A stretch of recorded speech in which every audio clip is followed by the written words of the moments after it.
Burada belə saç diblərimdə ağarmalar var. Dib boyası edək. İstifadə edəcəyim boya nömrəsi. Bu məhsuldan istifadə edəcəm.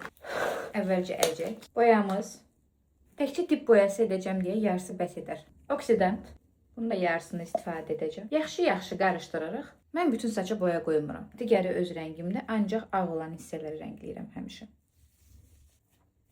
Hələ də boyamın yarısı qalıb. Bütün dibi boyadım. 20-25 dəqiqə saxlayacağım. 20 dəqiqə daha sonra baxacağım. Əgər rəngi tam boyanıbsa, onda yuyacağım. Ağların demək olar ki, hamısı çox qəşəng boyanıb.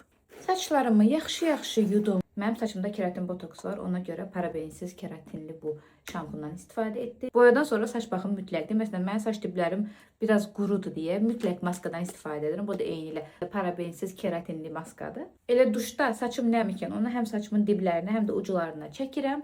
10 dəqiqə saxlayıram və daha sonra isti su ilə duruluram və bir dənə də olsun ağ qalmadı. Əvvəlcə saç diblərinə mütləq biberiye suyu və mütləq şəkildə masaj lazımdır ki, o saçın diblərinə yaxşı təsir etsin. Bu saçların rahat daranması üçün olan saç qulluq südüdür. Bir də saçlarıma filler kollagen vuracağım. Bunu məncə görmüsünüz siz mağazalarda. Normalda bunu ön hissəyə qoyurlar. Tək satılır. Bunun biri istifadəlidir. Qutu formasında da ala bilərsiniz. Saçlara parlaqlıq, canlılıq verir. Xüsusilə saç qıranları, saçları zəif olanlar, quru olanlar istifadə edə bilər. Ən əsası uc hissələr, hansı ki daha çox saç qıranlar olur. Orada yağ vuracağım. Parabensiz, SLS-siz olan. Bunu siz bütün saça da vura bilərsiniz. Saçları yanmadan da qoruyur bu arada fenin istisindən.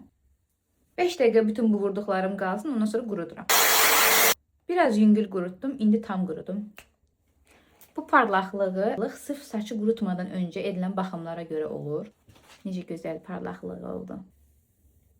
Salon keyfiyyətində evdə saç baxımı etdik. Məncə əlavə söz deməyə ehtiyac yoxdur. Özünüz artıq nəticəni görürsünüz. Belə.